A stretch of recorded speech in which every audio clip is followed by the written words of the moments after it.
he met Abraham Lincoln through a general who had Lincoln appointed into the Freedmen's Bureau, and he was also a general in the American Union Army. This guy's name was General something Hitchcock, who, as quiet as it's kept, is actually the great-great-great-grandfather of another black man named Alfred Hitchcock that they perpetuate to us as it was a white dude. Alfred Hitchcock, was a guy who put Rod Serling on with the occult shit, and then Rod Serling then took what Hitchcock was doing and then flipped that into what we now today call the Twilight Zone type of stuff. So again, this is Randolph's influence. Lincoln, for a long time, Lincoln was the son of a Moor and a Caucasian woman whose name I think was Nancy Hanks, but she basically had some black blood in her too. Anyway, Lincoln was not a good speechwriter at first. He didn't really know how to really get down with it. So General Hitchcock, he said, well, you need to meet my man Randolph. He hooked him up with Randolph, and then Randolph basically started writing all the Lincoln speeches. It's the Gettysburg Address and all of that. That's Randolph. Okay. You could find this in a rare book by the Rosecrucians called The Rosecrucian History of Pascal Beverly Randolph, and it gets deep into this stuff. They even got color pictures of him in there. Anyway, Lincoln decided he was already catching hell because his vice president, Hannibal Hamlin, was darker than me. Lincoln, I got a derogatory picture of Lincoln. He was darker than me too, because again, all of these niggas was black. Okay. Lincoln, but he was having problems with those Federalist albino Caucasians that were in the federal government now trying to oust him out. So what he decided to do was create a situation where he could basically put them on blast. So what he decided to do to maintain what little land that we had, he came out with a thing called the greenbacks. And the greenbacks were basically a new form of money that would put gold and silver back behind it, because they've been trying to set up a central bank in the United States from back then. Okay, so as he was doing that, he was having trouble. So he went to Randolph and asked Randolph if there was certain things, spiritual things he could do. So Randolph said, I can't really do nothing for you, man, until you really accept the fact that this spiritualism is the way to go. Lincoln said, well, I accept that. And then Randolph was like, all right, cool. So then what they decided to do was they created a little secret society amongst themselves. That secret society in history is called the Peerless Three. The Peerless Three was Lincoln, Randolph, and Hitchcock. And these three guys, basically, all of the stuff that we read about the Gettysburg Address and the American Union and the strategy and all of that came from Randolph, really. Because what a lot of people also don't know is that at this time, right around the time the Civil War was going on, Randolph created his detachment of an all-black regiment, and they went out down there and was giving them crackers hell on the battlefield, like killing mad at them, you know. So again, this guy was a doctor, he was an occultist, he was a medium, he was a writer, he was a spiritualist, he was a soldier, okay, he was a translator, and a teacher. All by, I think he's like maybe 30 at this age now. He done all of this stuff. So he gets all of this stuff popping, and right around the time of the Civil War, when it started really getting hot for Lincoln, he got approached by another guy who was friends with the Duke of Italy. I believe he was Charles III, Charles Napoleon. But whoever the guy was, he was descended from Napoleon. He was like Napoleon's like great-grandson or something. And this guy was deeply impressed with Randolph. And Randolph, who had traveled in a lot amongst the spiritual circles at the time, there were like a bunch of different people that were doing spiritualism at the time. There was a guy named John Murray Spear, right? He existed between, let's say, 1804 and 1887. He was really big with getting people to go up on like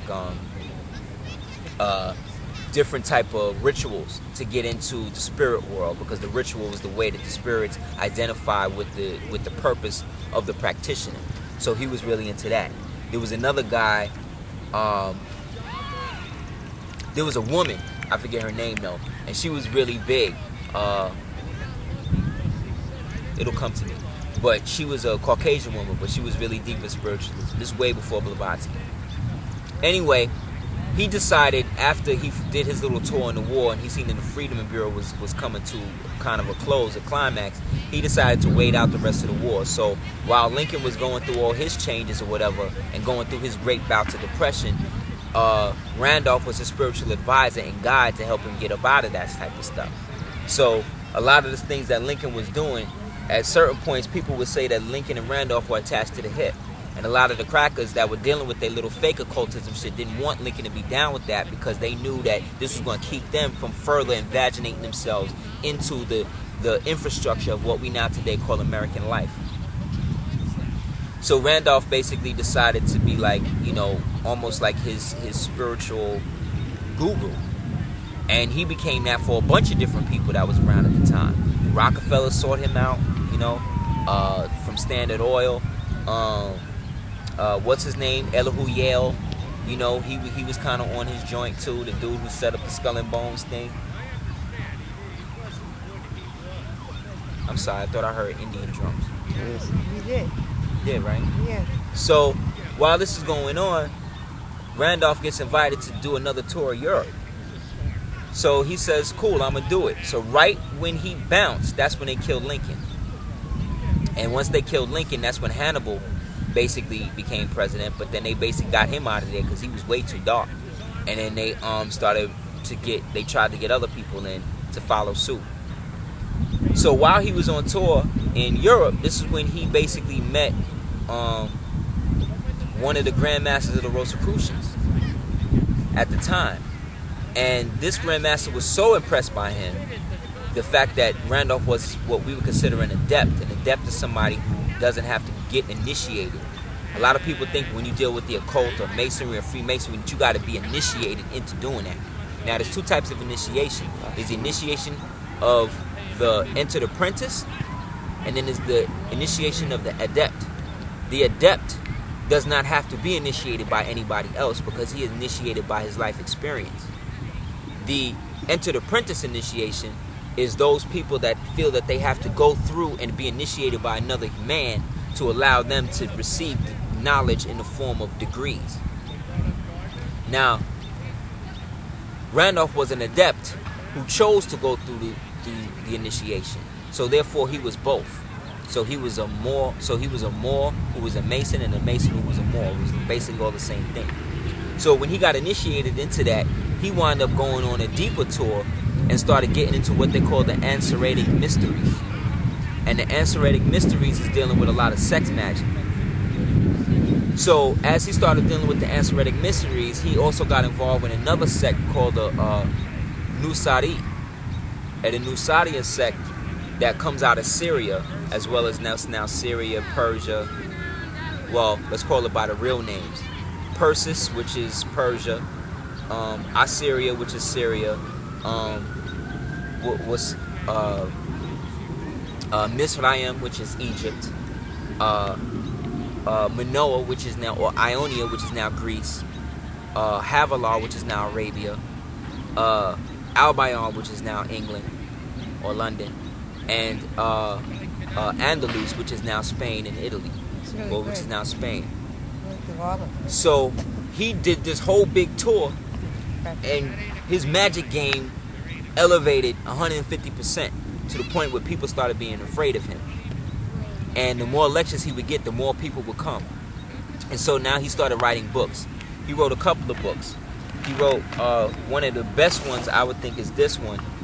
It's called Death and the Disembodiment of Man. It's excellent, excellent, excellent book. This book is actually where a lot of the modern day New Age books about death and reincarnation, the Celestine prophecy and all of that crap, all of that comes from this type of stuff, from him.